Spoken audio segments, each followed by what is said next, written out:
ഇന്നത്തെ ഒരു യാത്രയിലെ അനുഭവങ്ങളാണ് ഏറെ രസകരമായിട്ടുള്ളത്. എൻ്റെ കൂടെ വളരെ സാത്വികനും സ്വാർത്ഥരഹിതനും ആയ ഒരു കമ്മ്യൂണിസ്റ്റ് സുഹൃത്തും ഉണ്ടായിരുന്നു, മലയാളി. ഞാൻ 1943 മുതൽ ഇന്ന് വരെ ഖാദിയാണ് ധരിക്കുന്നത്. ലോകത്തിലെ ഒരുമാതിരി രാജ്യങ്ങളിലൊക്കെ സഞ്ചരിച്ചു. അപ്പോഴും ഈ കതർ ഷർട്ടും ഈ കതർ മുണ്ടും മാത്രമായിരുന്നു എൻ്റെ വേഷം. കളസമൊന്നും ആയിരുന്നില്ല. പക്ഷെ എൻ്റെ കമ്മ്യൂണിസ്റ്റ് ചങ്ങാതി ചെറുപ്പം മുതൽക്കേ കതർ മാത്രം ധരിക്കുന്ന വ്യക്തിയായിരുന്നു.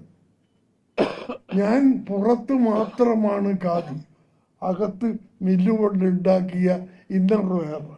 സത്യമാണ്. എൻ്റെ ചങ്ങാതി കതർ തുണി വാങ്ങി ടൈലറെടുക്ക കൊടുത്ത് വെട്ടി ആണ് ബനിയനും അണ്ടർവെയറും ഉണ്ടാക്കിയിരുന്നത്. അദ്ദേഹം വിശ്വസിച്ചിരുന്നു ഇത് അത്രയ്ക്ക് സാത്വികത.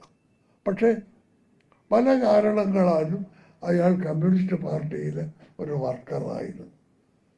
എത്രയോ കാലമായിട്ടുള്ള സ്നേഹബന്ധം നമ്മൾ തമ്മിൽ ഇപ്പോഴും സൂക്ഷിക്കുന്നു.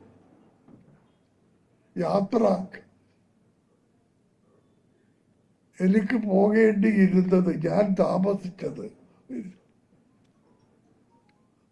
രാമകൃഷ്ണ മിഷന്റെ വിദേശികൾക്ക് വേണ്ടിയുള്ള ടൂറിസ്റ്റ് ഹോം എയർപോർട്ടിൽ നിന്ന് ഏറെ ദൂരമുണ്ട്. അവിടെയാണ് ഞാൻ ഏതാനും ദിവസങ്ങൾ താമസിച്ചിരുന്നത്. രസകരമായ കാഴ്ചയാണ് അന്ന് ഞാൻ റോഡിൻ്റെ ഇരുവശത്തും കണ്ടത്. ചുവപ്പിൻ്റെ ഒരു ലാഞ്ചന ഒരു ദിക്കിലുമില്ല.